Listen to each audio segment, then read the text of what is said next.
Represent. St. John the Philosopher here. I'm not sure if I've ever seen a bigger deal made out of a movie's potential societal impact before Black Panther. This latest blockbuster installment to the sprawling Marvel Cinematic Universe has been fodder for all sorts of articles and pontifications about race and representation in movies. Between that and things like Oscars So White Twitter drama, there's a lot on the table. And as a culture commentator and an OG comic book nerd that liked this stuff before it was cool, I've got plenty to say about it.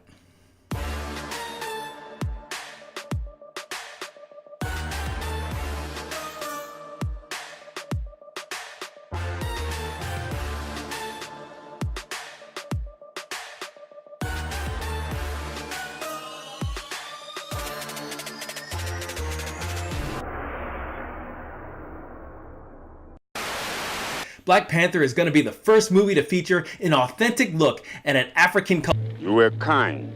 I'll not kill you or your people.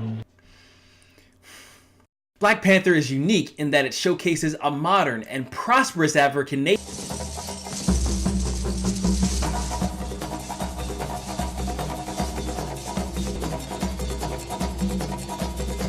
You have disgraced yourself, and you must be punished. People are lauding Black Panther as the first superhero movie headlined by a black lead character.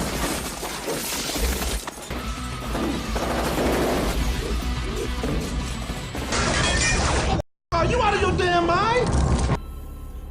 You're right.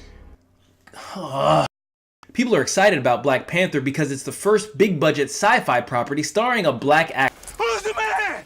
Huh? Who's the man? Wait till I get another plane. I'm lining all your friends up right beside you. Where you at, huh?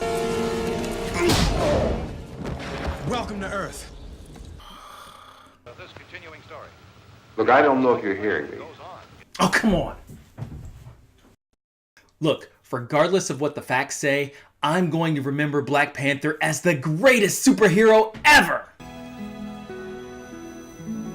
No, you won't.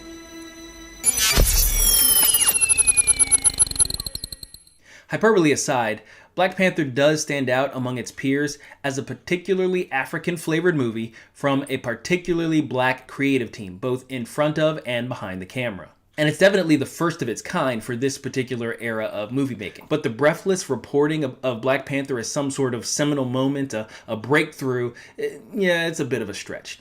I haven't seen it yet, but I'm willing to bet it's a needed step forward in terms of representation. Though probably not understood in the same way as people tend to mean it these days. The first major beef of representation hawks in current year is that there aren't enough relevant and positive depictions of their preferred demographic group on TV and in movies, which isn't something I necessarily disagree with. The problem is in the underlying assumption which suggests that all aspects of society, be it the boardroom or the courtroom, on stage or screen, the halls of government or the halls of academia, should be demographically identical to the overall population of the country.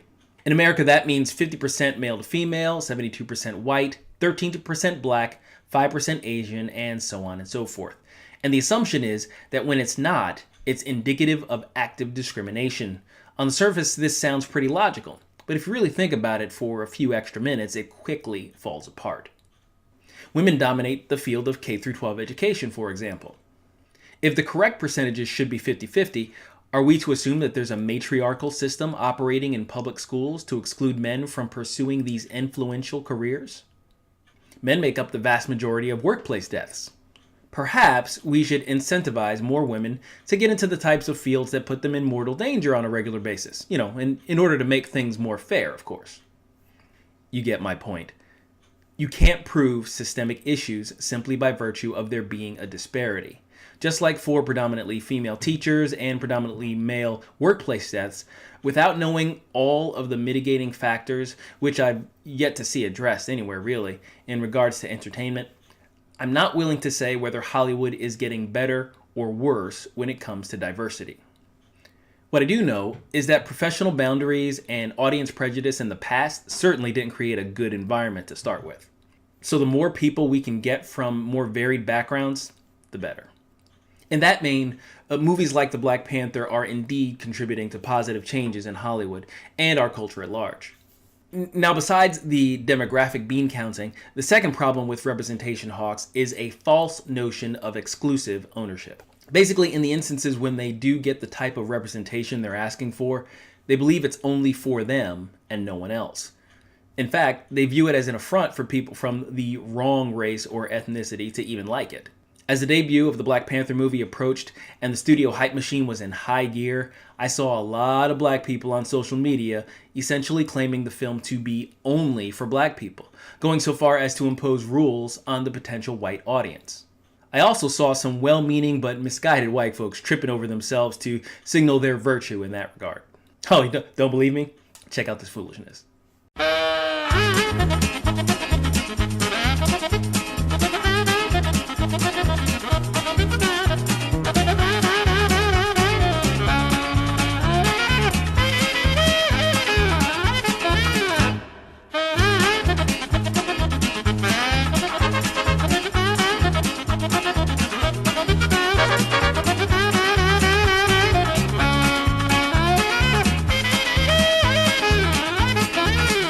The major mistake here is the wrong-headed belief that the primary purpose of representation is for the represented group to have someone to identify with.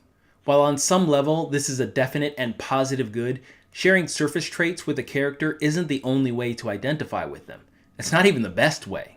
Good characters resonate with us on a much deeper level than skin color or even culture. The things we share with them are transcendent and universal to the human experience. People identify with Peter Parker because we know what it's like to be mistreated and humiliated. We identify with Steve Rogers because we've had to pull ourselves up after life keeps knocking us down again and again. Just don't know when to give up, do you? I can do this all day. We identify with Clark Kent because we look to our origins to inform our destiny and tirelessly search for our purpose in life. Superheroes, more so than any other type of hero in movies and on TV, embody our highest aspirations and our wildest wishes fulfilled. So when we finally see them triumph, when we see them persevere beyond all obstacles, when they soar into who they truly are, we rise to meet them. Their accomplishments and victories are so satisfying because they feel like they're ours too. So any attempt to say that race is an impediment to identifying with a hero is flat out wrong and misses the point entirely. To borrow from Martin Luther King, it's about the content of the character. And oddly enough, it's the fact that good heroes transcend race that makes representation so important. Back in my day, wow, that makes me feel really old saying that. Back in my day, we used to say represent all the time, either as an encouragement or as a sort of congratulations. So when you're accepting your academic awards at graduation, your little family cheering section might say, represent! Or when you step out onto the basketball court, your team might say before you go on, represent. Are you even pulling? Are you on my team? Just represent, pull. All right, let's go. Yeah, like that.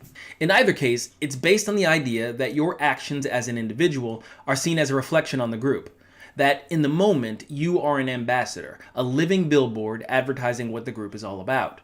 In a similar way, minority characters in entertainment may act as representatives for their groups, and when they do, when they truly resonate with the inner being of the audience, the sameness of the character overpowers the otherness of their race.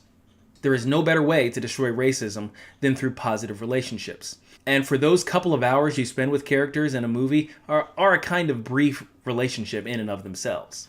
In a nation where black people are less than 20% of the population and concentrated near major cities, the only experience much of white America will have with black folks is through media. Will Smith could be the closest they come to having a black friend. On the freeway. What, you want, a cookie? Down on my face. It's kind of like what we Christians say about evangelism, as an encouragement to live boldly righteous and loving lives. You may be the first Bible someone ever encounters. Or as I've often said, remember whose name you wear. If you call yourself a Christian, you need to do well by the word of Christ. You know, represent. Now before I turn this into a Sunday school lesson, let me go ahead and see this movie. You better believe I got opening night tickets the minute they went on sale.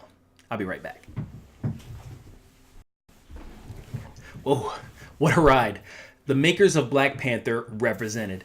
As a longtime fan of the comic book character created in 1966 by Stan Lee and Jack Kirby, I've looked forward to this movie since superhero movies became a viable thing, really.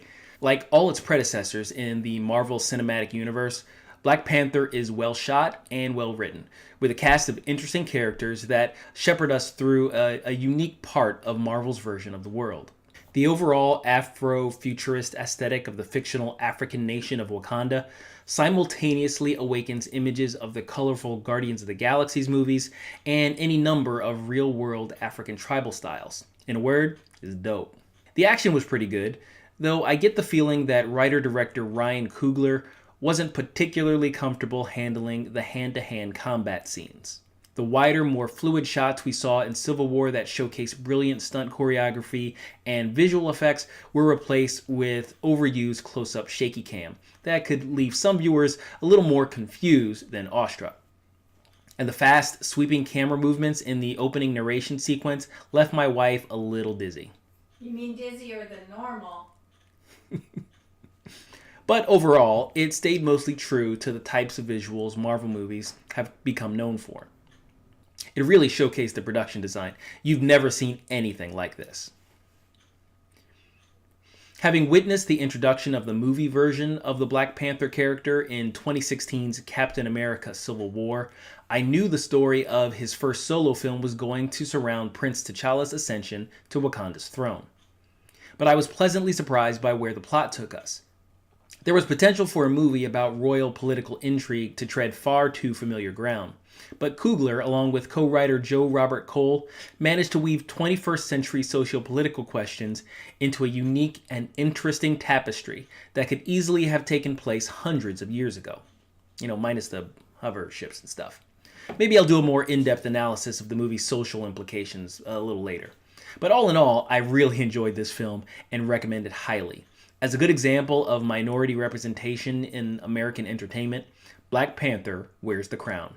So, tell me what you think of this video. Let me know what you think about my view of representation in media. Did you see Black Panther? What did you think? I'd love to talk about it. That's all for today. This is St. John the Philosopher. Goodbye, God bless, and I'll see you in another video.